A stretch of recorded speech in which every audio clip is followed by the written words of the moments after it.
great. I'm Dan Cox, Los Alamos National Laboratory. Dave Nicholas from the Department of Energy. Good afternoon. So thanks for letting us come and talk a little bit about the 33 shafts and the process that we're going through to make a decision on what we're going to do with those shafts. So I put together a little slide presentation here. It gives us a little bit of history of what's been going on in the last year or so, particularly with regard to the state and regulatory environment and how the funding's been working and that sort of thing. Kind of give you some background on what's leading us to this decision on the 33 shafts, particularly at this point in time.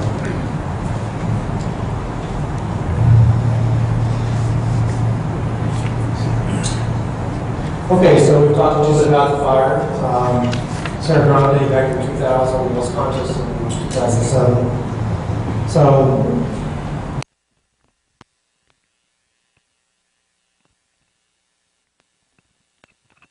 because it was regulatory driven. So there was less funding for the drainage and waste, more funding for the environmental cleanup side of the environmental management work in Los Alamos. With the Los Conchas fire, one of the things that happened was Governor Martinez became personally very involved in that. She actually was at the lab a significant amount of time during that time when we were working the fire and recovery planning for that. And she was just basically very concerned about the fact that we had that much transuranic waste above ground at Los Alamos and it wasn't moving. So at that point in time, she kind of basically directed her staff to take a look at this. Let's come up with a risk-based approach to cleaning up Los Alamos, which, when we did that, brought a lot of the transuranic waste right to the top of the priority list.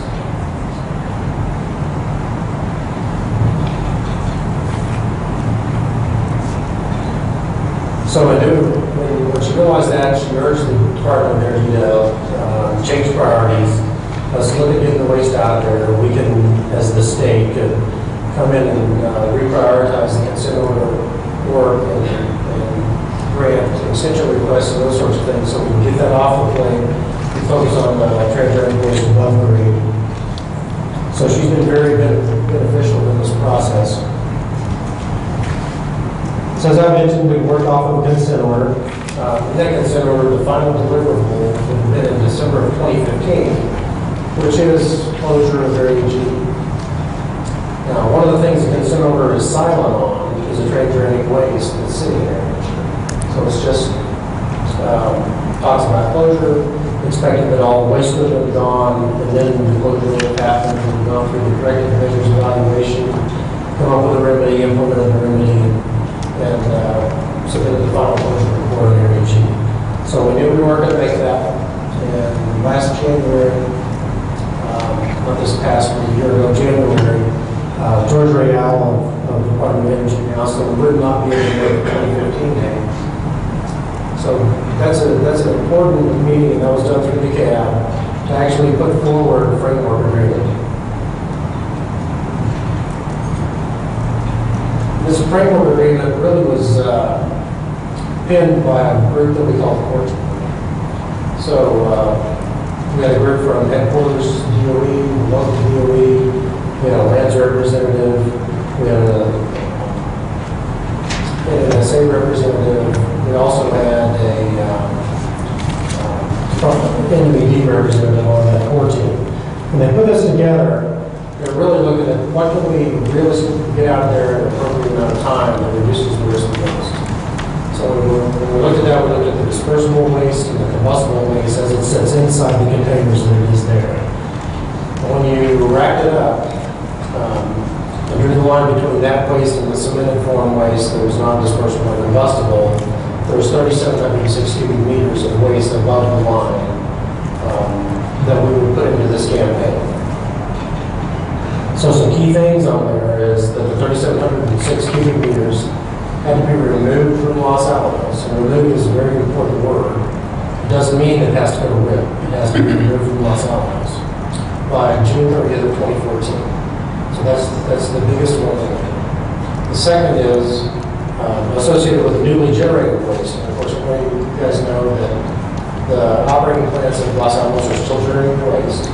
We didn't want to we didn't want to build a backlog of newly generated waste while we were doing the 3706. So we put another deliverable in there that said any newly generated waste in FY 12 and 13 would be removed from Los Alamos by December of 2014. So we also agreed that we do quarterly milestones and report against those milestones through the state. We've been doing that for, I think, the 6th quarter is coming up at the end of the month. The other thing that's very important in this is, and it came to pass this year, is the 6-month planning process that we do with the state. So based on funding, we'll find out what our funding is. We go to the state, sit down at the table and say, okay, what's the priorities and what are we going to spend money on? So no longer is it done just to the final and everybody has to live with what we do.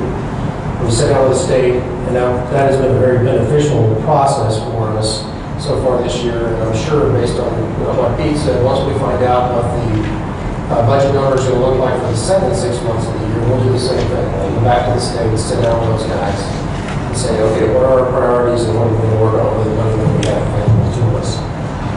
So the framework agreement is a very important document. So, one other thing about the framework agreement is that this is not a legal binding document. The document that we are still bound to is the consent order. So we've not gone back to the table and renegotiated the consent order. So that December 2015 date is still sitting there as a deliverable. The framework agreement, that's exactly what it is. It's just an agreement between the parties to say this is what we're going to go for.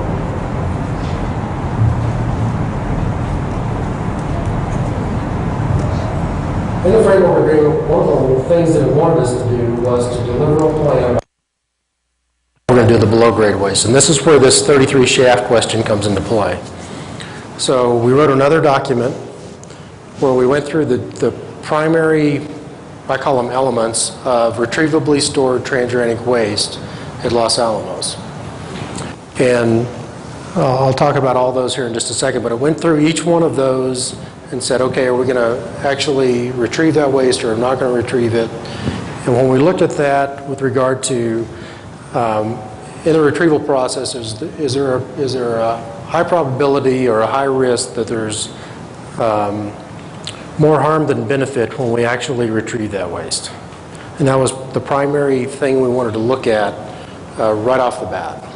So when we went through it, I believe there's 7 elements, 6 of the 7, they were low dose, just high volumes, or small volumes with a lot of plutonium without any dose or very minimal dose that we could move out of there fairly reasonably. And those were actually in place in a retrievably stored state. So they were put in with the intention of pulling those back out. There was one that was very questionable, one element, and that's the 33 shafts. So this December deliverable, as we call it, is what addressed the 33 shafts. And Dave, when I leave something out, just jump on it. Yeah. This is a little hard to read. I brought this up, I think it was at the December CAB meeting. We talked about this a little bit. A couple points on this chart right here. This is basically the plan for Los Alamos true waste cleanup for the next number of years. I'd like to really say one thing. The focus today is getting that 3,706 cubic meters out of there. That's the primary focus, and that's what the majority of the folks in my organization are working on, is moving 3,706 cubic meters. Behind that is getting rid of any new gen that comes in. We're moving that stuff as we can and not building that backlog. The other thing is, at the bottom of the chart there, you can see the green activities. Those are associated with 33 shafts. And basically what that says is we're going to go through a process, do our due diligence on what we have in those shafts, look at different alternatives, and determine what we're going to do with those shafts.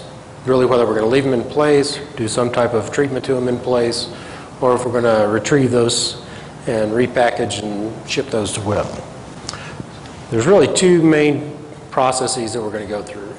The first one is really looking at, is it even feasible to leave them in place? So the Code of Federal Regulation 191 that governs the disposal long-term disposal of transuranic waste anywhere in the country.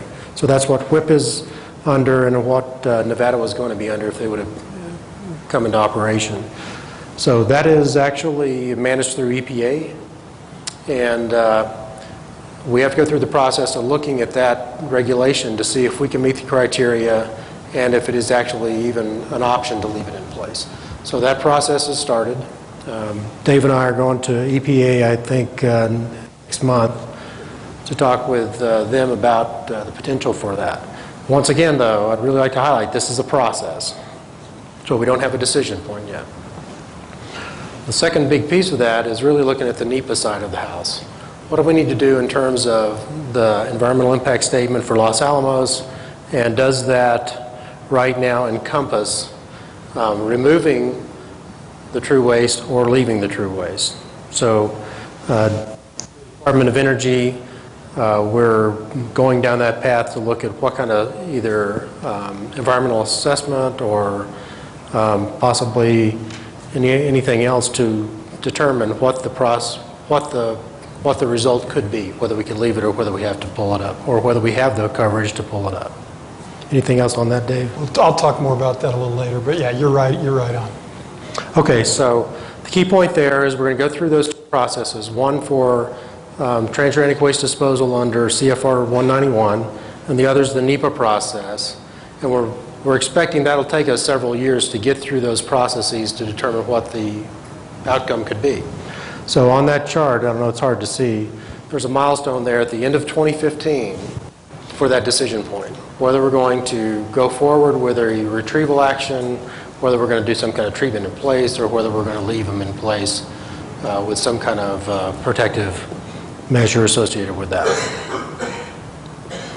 Now the rest of the story is we put some dotted lines in there and some what-if activities if we determine that we are going to retrieve those shafts.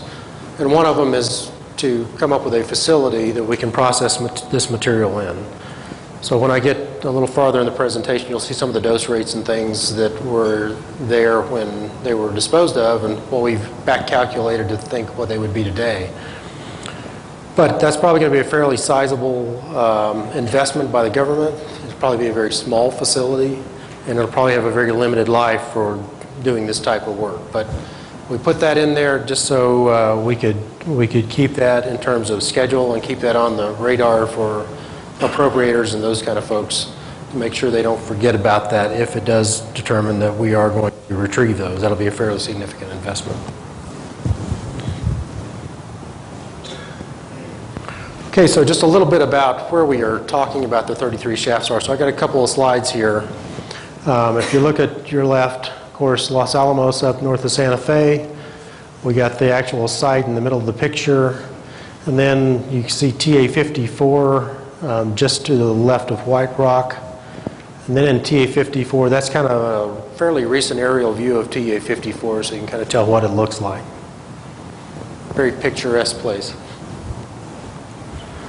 So inside that area, and White Rock is down the page from there, you can see the different, the 7 different elements that I had mentioned earlier. The ones in blue, those are stored in retrievably stored conditions, so those we can retrieve and they don't have a significant amount of dose associated with them. And the 33 shafts is in the bright yellow, and that gives you an idea of the location of where those shafts are. So here's a little bit of data. You may have seen this chart before. I've used it several times. The key thing about this data is when you look at the volume of the 33 shafts, we're looking at 0.14% of all of those 7 elements. And when you look at the total material at risk associated with the 33 shafts, you're looking at 0.09% of the total material at risk. So the bottom line there is, even if we don't retrieve the 33 shafts, and of course I'm not saying we've made that decision yet, we're going to go through the process, we'll get more than 99% of volume and material at risk with those other 6 in the retrievals. So it's a fairly significant amount of material that we're going to take out.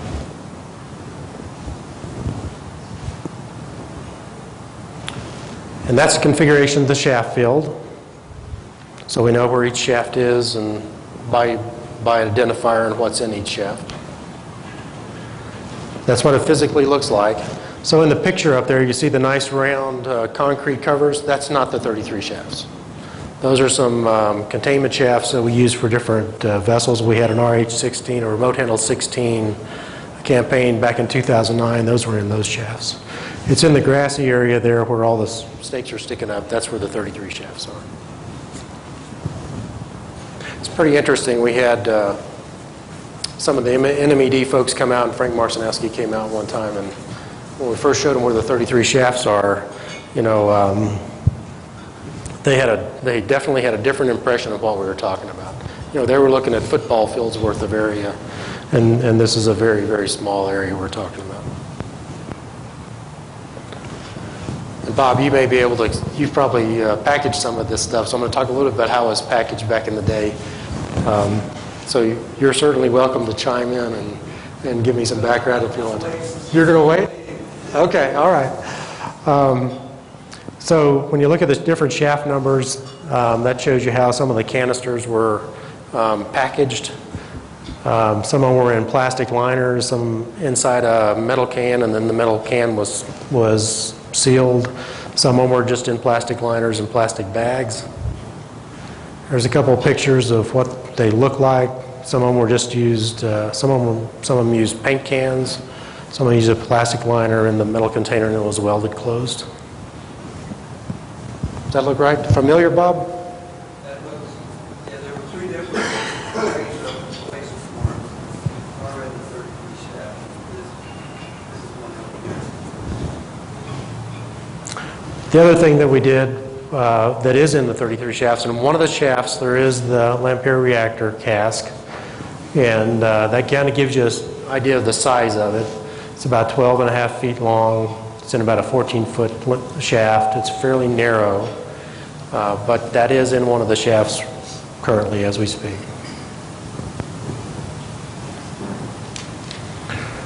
These aren't very good pictures. I think we had some artistic help with these maybe. But anyway, this kind of shows some of the disposals. That's the LAMPRE reactor going in. Bob, are you in that picture somewhere? I'm not on that picture. You're not on that picture? He's the crane operator. And then most of the shafts were placed with basically just putting it right directly in the hole.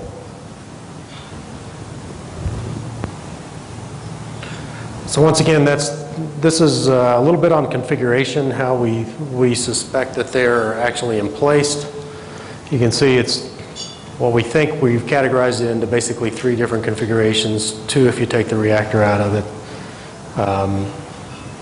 And this is really important to us when we start thinking about how would we retrieve them, and more importantly, how would we process once we got them up? Whether we could just take them somewhere and shear it into sections that we could put into vessels that we could ship to WIP, or what we would do with it. So there's a lot of work going on and trying to confirm exactly how these things are in place. But as you can tell, none of them are overly huge. So you're looking at, you know, 9 to 14 feet deep, 12 to 24, 32 inches in diameter, so they're not very big. They're not real big items. This is a little timeline that shows when they were in place. Starting back in '79, when Bob was about 16, he was out there, I guess that's about right. And then they went through 1987. The ones in blue were packaged differently. Those are what I call configuration C. The ones that are white, configuration A, and that one yellow one is the reactor. So we know when they were placed and kind of the configuration of them when they were placed. But you know, if you're my age or older, 79 doesn't seem that long ago. Some of the young guys say, man, that's ancient history, but it's fairly recent. So this is another little chart on some data that we've been able to recover to the best of our knowledge. Let me put that in there. We've been looking at logbooks and different waste records and those sorts of things, trying to put together some information on what we're looking at. I've highlighted a couple of numbers there, looking at dose rate. So when that 1.2 million millirem per hour, so it's really still a 1,200 rem dose on some of those canisters when they went in. We expect with decay and that sort of thing, that's probably a little over 500,000 millirem per hour, or about 570 rem per hour dose at contact. That's significant because it is decay. So the decay, in a weird way, the decay is helping us. Weighting is helping us in terms of any risk to workers and those sorts of things. So it is decaying down. The dose rates are coming down, but they're still quite high. So to put that in perspective, today, outside of most of the drums that are in Area G, you're looking at well below 100 millirem per hour. So that's a pretty significant difference between 100 millirem and 560,000. Yeah, I'll just interject here. I mean, that's really what makes the prospect of retrieving these difficult is, if you wait 150 years, this will be contact handled true waste. But that is what is unique. We've removed remote handled waste in the past at Los Alamos. And again, the difference with these 33 shafts is it's not that they're not retrievable. They're retrievable. Just depends how long you want it to take and how much it potentially could cost. But the fact is that they're not readily retrievable, whereas the 16 shafts or the remote handled waste that we've shipped was packaged in a retrievable state, packaged, compliant, and ready to go to WIP. So that's what makes these 33 shafts unique compared to the other type of waste that we're handling out at Area G.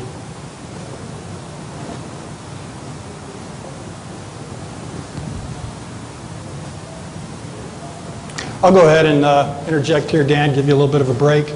And just to go back, one of the first things we're going to talk about, or I'm going to talk about, is the 40 CFR 191 modeling and analysis. And what 40 CFR 191, the 40 indicates that's an EPA regulation. And so this was put in place essentially to, in a way, regulate WIP and the disposal of transuranic waste.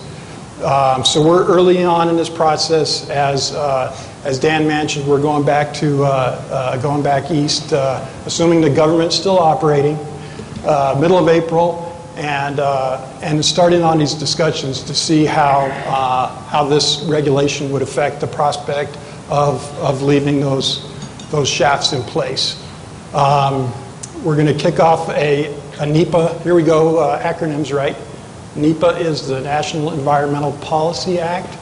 It was passed in 1969 in the Nixon administration, kind of the genesis to a lot of future environmental regulations. But the crux to that said that the federal government needs to evaluate impacts on any major federal action that it undertakes.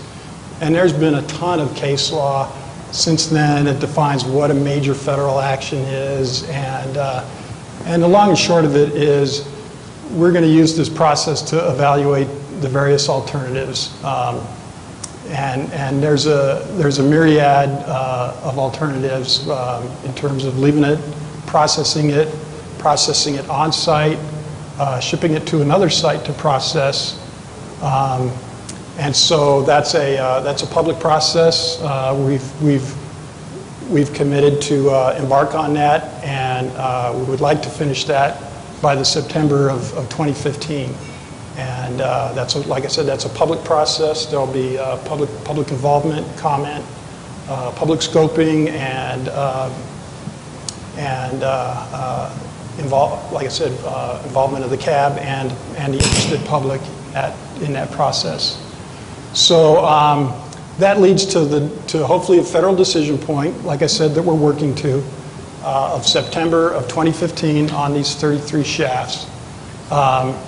And in that bar chart that Dan put up previously, you'll see in there something called a capital project. And essentially what that is, and DOE has has a history with capital projects, some not so good and some good. And what they tried to do to improve that process is essentially, there's a DOE order on it, but essentially the gist of it is to implement some discipline in that process to ensure that you understand, so that we don't create projects where we promise one thing and aren't able to deliver on time and on schedule. So it's a very deliberative process where you go through critical decisions to evaluate the scope of the project, the alternatives. The NEPA process will feed into that. Bound it, properly scope it, properly estimate it, and then go through an execution process. So when you see that code up on there, that's essentially, in layman's term, the way I view that. There's a DOE order 413 that talks about that whole process. But when you get into these larger expenditure projects, that's the department's way to establish some rigor and some process of working through that. I get it. Okay, thank you. Sure. Is that DOE process internal to DOE only, or are there any other parties that come into that capital projects process? That is typically a DOE internal process.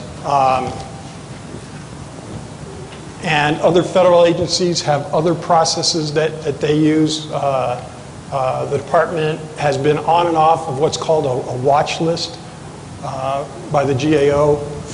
And a lot of this was created, for instance, at Hanford, we're trying to build a vitrification plant or a waste processing plant. It was originally estimated at X. Now it looks like it's going to cost Y. Those are examples, that and other projects that have gone high profile, high dollar projects that have gone over budget. So it's the department's way to add some discipline to that process. This is pulled right off of the recommendation that we received from the CAB. And this essentially is really going to be a start. And what we will do getting into the NEPA when we start in on that process, and we haven't started that yet. Hopefully we will get funded and be able to pursue that.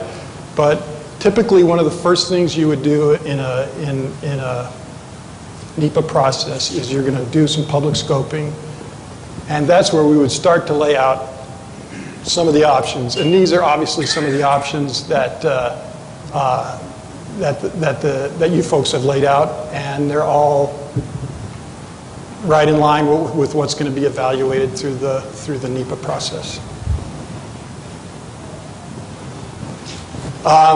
So Dan and his folks are continuing to work to dig up information on the 33 shafts, doing their information. I know they've been interviewing past employees and collecting as much information as they can on what's